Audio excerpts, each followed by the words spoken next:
আমি একজন মেয়ে, আমার বয়স 21 বছর। আমি দেখতে অনেক সুন্দর না, আবার অনেক খারাপও না। কিন্তু ফার্স্ট দেখাতে কারো ভালো লাগবে এমন না। আমি ইঞ্জিনিয়ারিং নিয়ে পড়ছি, আমি নিজে কোনো রিলেশনশিপে নেই। আশেপাশে ম্যাক্সিমাম সবাই রিলেশনশিপে আছে দেখে আমার মাঝে মাঝে খারাপ লাগে, একা লাগে খুব। মাঝে মাঝে মনে হয় নিজের কথাগুলো, নিজের মন খারাপগুলো কারোর সাথে শেয়ার করতে পারলে ভালো লাগতো। কিন্তু আমাকে কেউ প্রপোজ করতে আসে না। হয়তো আমি বেশি বাউন্ডারি সেট করে ফেলছি। মানে আমার সোশ্যাল মিডিয়া অ্যাকাউন্টগুলোতে আমি খুব পরিচিত ছাড়া কাউকে অ্যাড করি না। বাইরে তেমন মানুষের সাথেও আমি বেশি পরিচিতি না। আগে থেকে কারোর সাথে কথা বলতেও পারি না। আবার নিজের পার্সোনালিটি এমন বানাই ফেলছি, কেউ ওটা ভেঙে আগে থেকে কথা বলতে পারে না।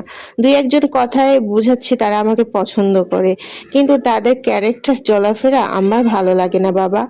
আমি চাই দেখতে অনেক সুন্দর না হোক, পার্সোনালিটি অনেক ভালো হবে, চলাফেরা মেইনলি ক্যারেক্টার ভালো হওয়া লাগবে। পড়ালেখা আমার সেম বা আমার থেকে ভালো এমন কিছুই আশা করি সবসময়। হাজবেন্ড যেহেতু ফ্যামিলি মেইন, তাই আমার থেকে বেটার কোয়ালিফিকেশন তো হলে ভালো হয়। আমার পছন্দের সাথে মিল আছে যাদেরই, তাদের সবারই প্রায় গার্লফ্রেন্ড আছে। আমি কথা বলতে যাইনি অবশ্যই তাদের সাথে, কিন্তু জানতে পারছি গার্লফ্রেন্ড আছে। তারপরও তো অনেক আছে। যাই হোক, হয়তো আল্লাহ চাচ্ছেন। তারপরও মাঝে মাঝে মনে হয় আমি এনাফ সুন্দর না, তাই কেউ আমাকে পছন্দ করে না। মাঝে মাঝে অনেক একা লাগে। মনে হয় নিজের কথাগুলো শোনার জন্য একজন মানুষ যদি থাকতো, যে আমাকে বুঝবে। নিজের জাজ করি আমি সুন্দর না, আমার হয়তো কোনো কিছু কম আছে। নিজেকে জাজ করতে করতে আমি ডিপ্রেশন হয়ে যাচ্ছি। আসলে সবারই ভালোবাসার একটা মানুষ দরকার হয়। দিন শেষে কষ্ট, দুঃখ এগুলো শেয়ার করার জন্য একটা মানুষের প্রয়োজন হয়। আসসালামু আলাইকুম।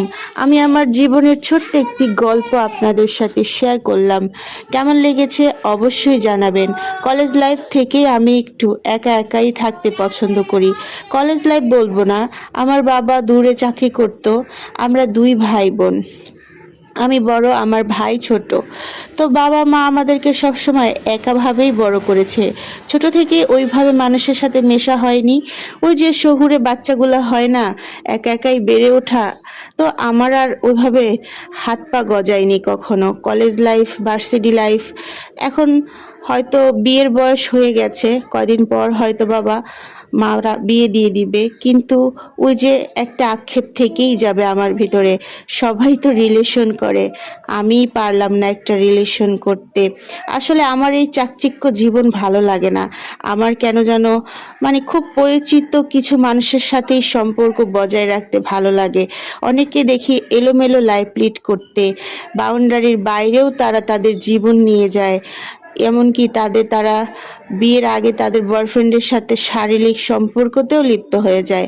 আমি তো এগুলো বাবা কল্পনাতেও মাথায় আনতে পারি না। আসলে আমাদের বাবা মারা হয়তো আমাদেরকে এভাবেই বড় করেছে, কিন্তু সাধারণ একটা রিলেশনশিপ তো করাই যায়।